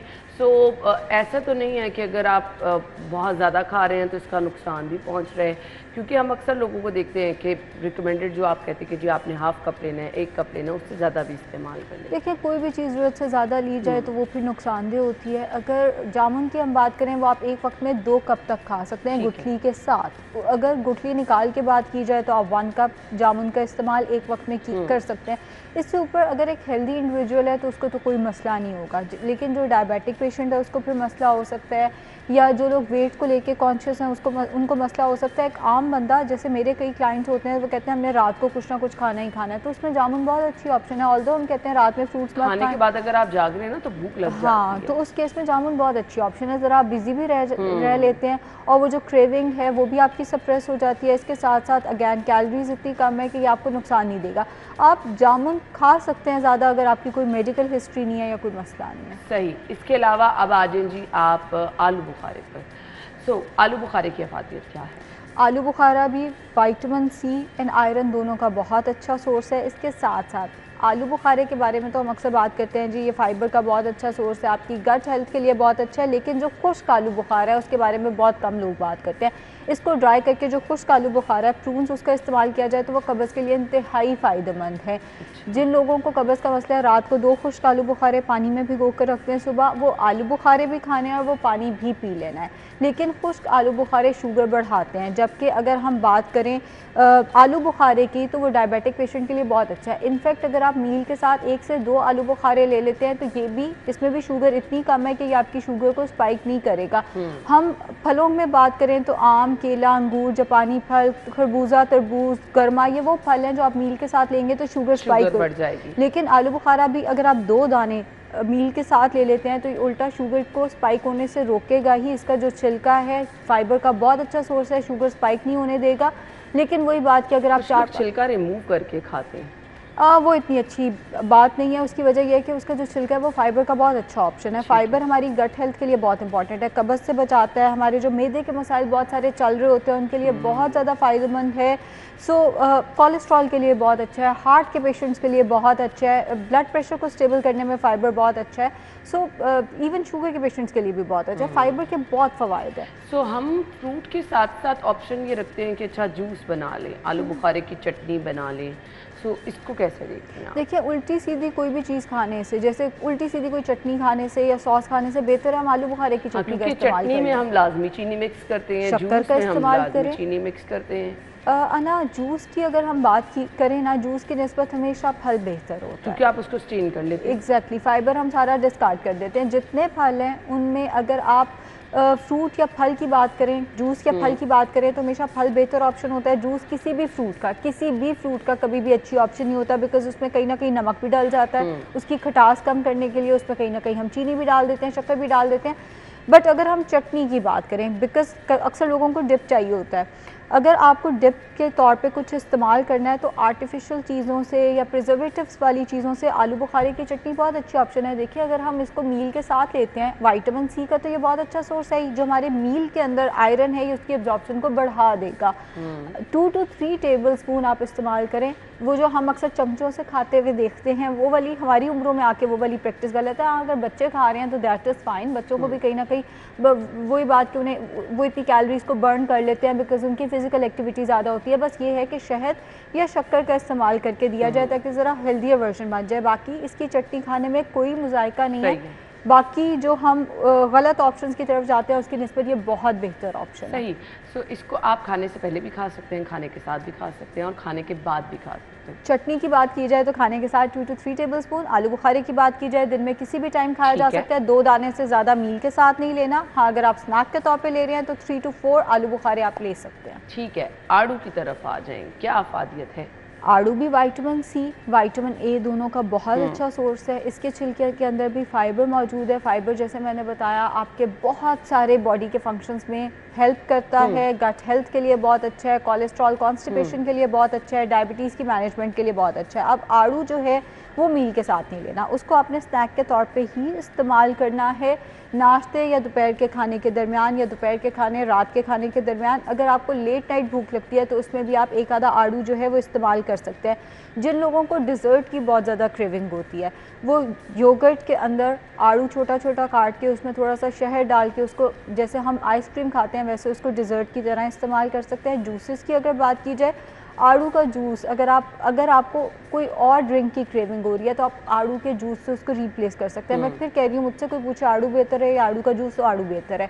लेकिन वो जो हम अनहेल्दी ड्रिंक्स पे जाते हैं उसकी निस्बत आप आड़ू के अंदर स्टिविया डाल सकते हैं या 1 चाय का चम्मच शक्कर, थोड़ा सा काला नमक, उसको पानी के साथ ब्लेंड करके आप लेट नाइट अगर आप ले लेते हैं इसको तो आपको भूख नहीं लगेगी। जैसे आजकल जो है दिन बहुत ज़्यादा लंबे हैं, 10-11 बजे के करीब अगर आप आड़ू का जूस लेते हैं तो आपका 2 बजे तक का टाइम जो है वो ज़रा आसानी से गुजर जाएगा। अगर आड़ू की बात की जाए तो आप 2 आड़ू भी खा सकते हैं as a snack. Even diabetic patient भी 2 आड़ू एज अ स्नैक इस्तेमाल कर सकते हैं अगर उनकी जो है वो शुगर कंट्रोल के अंदर है। सही। हाजमा कहते हैं इससे बेहतर होता है, खाने के बाद अगर आप ले लें तो आप लोग कहते हैं जी अच्छा खाना हजम हो जाएगा आपका, ट्रू है ये? नहीं, खाने के बाद अगर लेते हैं तो ये तीनों फल चूंकि फाइबर का अच्छा सोर्स है हाजमे के लिए अच्छे हैं, लेकिन खाने के बाद लेने से हाजमे का कोई ताल्लुक नहीं है इस केस के अंदर। जैसे मैंने बताया प्लम, आलू बुखारा एक ऐसी चीज़ है वो अगर आप मील के बाद लेते हैं तो उसका छिलका शुगर को स्पाइक होने से रोक देगा। लेकिन अगर हम बात करें कि आप फ्रूट को खाने के बाद लेंगे तो उससे आपकी डाइजेशन, आप फ्रूट जिस टाइम मर्जी लें वो आपकी डाइजेशन को, जितने फ्रूट्स हैं क्योंकि सारे के सारे फ्रूट्स जो हैं वो फाइबर का अच्छा सोर्स है, तो जितने फ्रूट्स हैं वो आप दिन में किसी भी टाइम लें वो आपकी डाइजेशन, आपकी गट हेल्थ के लिए, आपके हाजमे के लिए बहुत फ़ायदेमंद है। सही। सो मुझे ये बता दें, कुछ लोग कहते हैं जो डाइट कर रहे होते हैं, खाली पेट आप जो फ्रूट्स हैं सीज़न के आप उनका इस्तेमाल कर लें, फ्रूट चाट की सूरत में कर लें, सो हम खाली पेट आड़ू का इस्तेमाल कर सकते हैं? कोई भी फ्रूट जदीद रिसर्च के मुताबिक आपको खाली पेट इस्तेमाल नहीं करना चाहिए।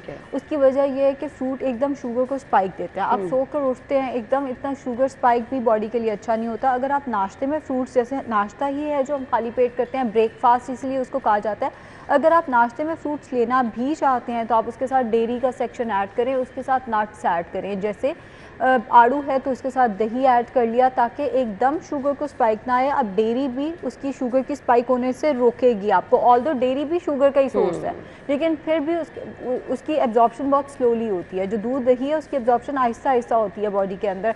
ऑन द अदर है फ्रूट्स हैं वो तेज़ी से एब्जॉर्ब होते हैं बॉडी के अंदर, इसी वजह से वो एक शुगर स्पाइक दे सकते हैं।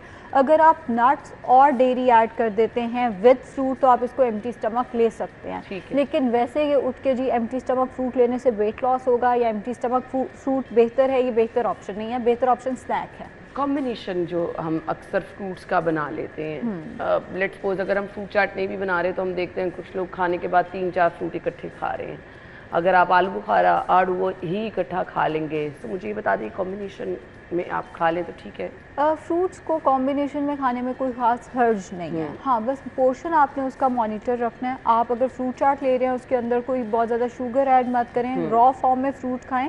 काट के, बेशक काटने का ये मतलब नहीं है वो रॉ फॉर्म में नहीं रहा, काट के लेकिन बगैर किसी जूस के, बगैर किसी शुगर के अगर आप कॉम्बिनेशन ऑफ फ्रूट भी इस्तेमाल कर लेते हैं उसमें कोई हर्ज नहीं है, क्योंकि मोर लेस इसमें कहीं ना कहीं न्यूट्रिएंट्स एक जैसे होते हैं। Vitamin A, most of the fruits में vitamin A, vitamin C, fibre, यही चीज़ें होती हैं। आयरन होता है, विटामिन के होता है जो कि हमारे ब्लड प्रेशर को स्टेबल करने के लिए बहुत अच्छा है। अब इन फ्रूट्स का कॉम्बिनेशन इस्तेमाल कर लेंगे, कोई हर्ज नहीं। आयशा, लोगों का बड़ा फेवरेट सब्जेक्ट रहता है हमारी स्किन किस फ्रूट से अच्छी होगी?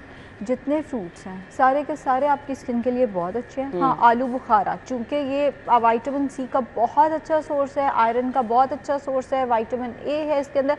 अगर हम इन तीनों फ्रूट्स में बात करें तो आलू बुखारा जो है वो सबसे बेहतर है। वैसे जितने फ्रूट्स हैं आप उन सब का इस्तेमाल करें, सब के सभी कोलेजन प्रोडक्शन में, आपकी स्किन को एंटी एजिंग की तरफ लेके जाने में, आपकी स्किन को हील करने में, एज को रिवर्स करने में, सब में हेल्प करते हैं। सही। सो हम बच्चों को भी ये दे सकते हैं, बच्चों के लिए भी इक्वली इसका फ़ायदा है? डेफिनेटली, जितने फ्रूट्स हैं वो बच्चों के लिए भी उतने ही अच्छे हैं जितने वो बड़ों के लिए या बुजुर्गों के लिए अच्छे हैं। अच्छा आयशा, मैंने बड़े लोगों को देखा है कि फ्रूट्स कट करके ऊपर क्रीम डाल ली, कुछ लोग अच्छा खासा चाट मसाला डाल के खा लेते हैं। ख़ास तौर पे ये आड़ू वाले केस में, अच्छा जी आड़ू हैं, एप्पल हैं, आपने अच्छा खासा ऊपर चाट मसाला डाल दिया, सो क्या इससे फ्रूट की अफादियत ख़त्म हो जाती है? फ्रूट की अफादियत ख़त्म नहीं होती। अगर आपने खाने के ऊपर जैसे फ्रूट के ऊपर नमक डाल दिया तो ये नहीं होगा कि उसका विटामिन ए ज़ाया हो गया या उसका विटामिन सी ज़ाया हो गया, लेकिन उसके नुकसानात होंगे। मतलब विटामिन ए उतना है, विटामिन सी उतना है, आयरन उतना ही है, लेकिन वो ब्लड प्रेशर बढ़ा रहा है। वो फ्रूट इस फॉर्म में आ गया है कि अगर आपने जामुन के ऊपर लोग काला नमक डाल लेते हैं, अच्छा खासा काला नमक फिर भी एक मॉडरेट अमाउंट में जस्ट स्प्रिंकल कर दिया जाए तो दैट इज़ फाइन। लेकिन जो हम नमक डाल के या चाट मसाले बहुत ज़्यादा डाल के लेते हैं, या ब्लड प्रेशर की फिर कल को वजह बनते हैं, ये किडनी के लिए भी कोई बहुत अच्छी ऑप्शन नहीं है। क्रीम की अगर बात करें, अब फ्रूट ने आपके हार्ट को बेहतर करना है, क्रीम ने आपके हार्ट हेल्थ को ख़राब कर देना है। अच्छी खासी सेहतमंद चीज़ को अनहेल्दी वर्जन में हम कन्वर्ट कर देते हैं।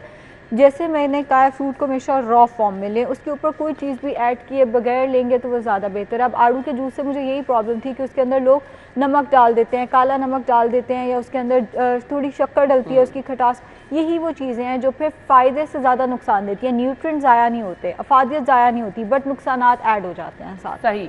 सो एक चीज़ और वाज़ेह कर दें कि आड़ू का छिलका उतार के खाना और आलू बुखारे का छिलका उतार के खाना, ये प्रैक्टिस ठीक है? फ्रूट को हमेशा उसके फाइबर के साथ लिया जाए तो ज़्यादा बेहतर होता है। अच्छा, कुछ लोगों को लगता है जी इनके जो छिलके हैं इनके ऊपर तो जरासीम है या इनके छिलकों के ऊपर स्प्रे है। अगर आप उसको अच्छे से वॉश कर लेते हैं, कोई परेशानी की बात नहीं है। वो जो स्प्रेज हैं वो आते आते तक वैसे ही ज़ाया हो जाते हैं। फिर भी अगर आपको वहम है ना, तो आप 1 किलो फ्रूट को एप्पल साइडर या कोई भी सिरके के अंदर 1 खाने का चम्मच सिरका लेना है, ज़्यादा सारा पानी के अंदर 1 किलो फ्रूट को फॉर 10 to 15 मिनट्स डिप करके रखते हैं। अगर आपको बहुत ज़्यादा वहम है तो सारे स्प्रेज वगैरह ख़त्म हो जाएंगे। लेकिन फ्रूट को, मैंने ये भी एक पेशेंट को कहते सुना था कि हम तो उसको साबुन से धोते हैं। अब वो ज़्यादा ख़तरनाक है जी। साबुन से आपने, साबुन ह्यूमन कंजप्शन के लिए नहीं है। आपको वहम है, आप सेब के सिरके में या वैसे उसको अच्छे से वॉश कर लें। छिलका ज़रूर इस्तेमाल करें, इसके ऊपर कोई जरासीम नहीं होते अगर आप इसको अच्छे तरीके से वॉश कर लेते हैं। इसी के अंदर सारा फाइबर मौजूद है। बहुत सारे फ्रूट्स हैं जिनके न्यूट्रिएंट्स उनके छिलके के साथ ही बिल्कुल होते हैं। अगर आप छिलका डिस्कार्ड कर देते हैं तो साथ ही सारे न्यूट्रिएंट्स भी ज़ाया हो जाते हैं। सो छिलके के नीचे मोस्ट ऑफ द न्यूट्रिएंट्स बहुत सारे केसेस में होते हैं। छिलके को मत उतारें। अच्छा, हमें मार्केट में ना फ्रूट प्यूरीज मिलती हैं, अगर हम छोटे बच्चों के लिए देखें। सो मैं भी अक्सर ये प्रैक्टिस करती हूँ कि इतना एक पीस आड़ू का ले लिया, एप्पल का ले लिया, बनाना, उसको बॉईल करके मैं प्यूरी बना के बच्चों को दे देती हूँ। सो इसकी अफादियत क्या है? ये बहुत अच्छी ऑप्शन है।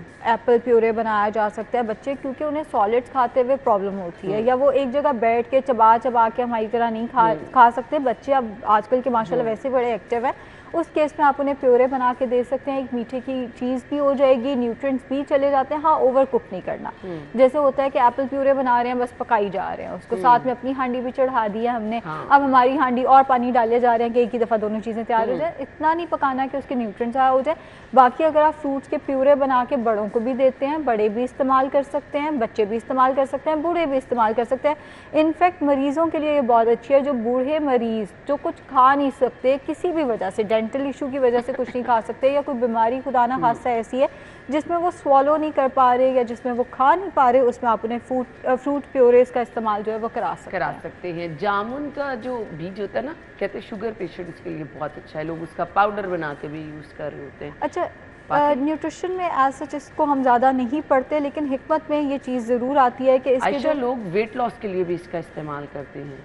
अगैन न्यूट्रिशन में हमने ऐसा कुछ नहीं पढ़ा हुआ कि इसके बीज से वेट लॉस होगा, लेकिन मैंने हिकमत में ये देखा है कि हिकमत में लोग इसके स्पेशली इसके जो वो हैं पत्ते, उसका बड़ा इस्तेमाल करते हैं कि ये एंटीसेप्टिक हैं। उसके पत्तों का पाउडर वेट लॉस के लिए इस्तेमाल किया जाता है। इसका जो गुठली है उसका पाउडर भी इस्तेमाल किया जाता है। ये न्यूट्रिशन में नहीं, लेकिन हिकमत में ज़रूर ये चीज़ें एग्जिस्ट करती हैं। दोनों फील्ड एक दूसरे से थोड़ी अलहदा है, अलहदा, मगर हम बिल्कुल। किसी भी हाँ, फील्ड को इसीलिए इस पे कमेंट क्या करें। खैर, बाकी ये फ्रूट्स जितने खूबसूरत नज़र आ रहे हैं, इतना ही खूबसूरत ये आपको फ़ायदा भी पहुंचाते हैं। इनका इस्तेमाल कैसे करना है वो आयशा ने बहुत अच्छे तरीके से बता दिया है। ज़रूर हमें फीडबैक दें, अगर किसी और चीज़ के बारे में पूछना चाह रहे हैं तो इंशाल्लाह ज़रूर हम आयशा को दोबारा मदू करेंगे और यहाँ पे गुफ्तगू करेंगे। थैंक यू सो मच, आपके वक्त का बहुत शुक्रिया। शुक्रिया। ब्रेक के बाद आएंगे।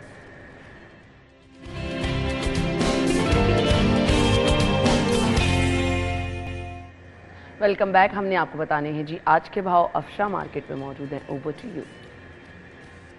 हाँ जी बिल्कुल, ओपन मार्केट में फल और सब्जियों की कीमतें जो हैं किसी सूरत कम नहीं होती जा रही हैं। इस हवाले से अगर आपको सब्जियों की कीमतों के हवाले से मैं आपको बताऊं, जिनकी अगर सरकार की रेट लिस्ट में 1 गुना इजाफा होता है तो दुकानदार उसको 10 गुना इजाफा कर देते हैं। इसी हवाले से अगर आपको सबसे पहले बताएं तो टमाटर की सरकार की जानिब से कीमत 120 है, लेकिन बाज़ार में 200 रुपये तक फ़रोख्त किया जा रहा है। आलू की सरकार की कीमत 80 है, लेकिन ये बाज़ार में 110 रुपये तक फ़रोख्त किया जा रहा है।